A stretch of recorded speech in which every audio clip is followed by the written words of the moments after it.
طب خلاص، اشرب ميه اشرب ميه. اهدى يا استاذ ايهاب، اهدى يا استاذ ايهاب، مش كويس كده. اهدى.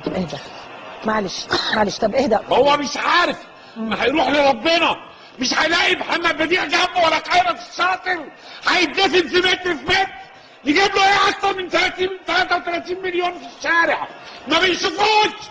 ما بيشوفوش امي، مش عارفين اللي حصل في البلد بسببهم.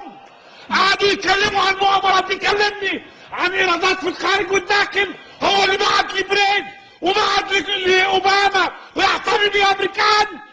هذا الرجل ما فيش راجل قاعد في الثانيه رئيس جمهوريه يطلع على شعبه يحس انصاره عليه راب. هو عاوز يقتتل صباحا. كل دم حرام، كل دم في اثر الوطن حرام. واتعامل مع محمد مرسي، عيط طالما يا بيتي غير ما يمشي محمد مرسي. ما فيش وطن شريف غير ما يصرف في المدينه. احنا موارد نخرج الناس للنادي ما كناش عند خرجهم زي ما محمد مرسي عمل. ايه العمل ده؟ ايه الجهاد ده؟ دي موقف صاحبة 7000 سنة حضارة، حرام عليهم. ايه الجنان اللي شفناه ده؟ ايه الهبل والجنان ده؟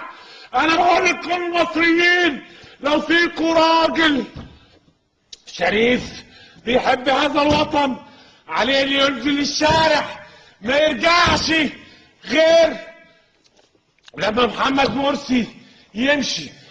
كنا بنقول لحد امبارح او من ساعات عليه انه هو، انا خايفه عليه انه هو استاذ ايهاب ثواني بس عشان خاطري. عليه انه انا خايفه بس عليه. يدعو الانتخابات. هذا الرجل انتهى وجماعته انتهت. انا خايفه عليه. ومصر مقبره الارهاب والتطرف انتهت خلاص. اكذوبه الاخوان عشان انت عندك القلب يا ايهاب. ما شفناش واحد من قاداتهم. اهدى انت عندك القلب.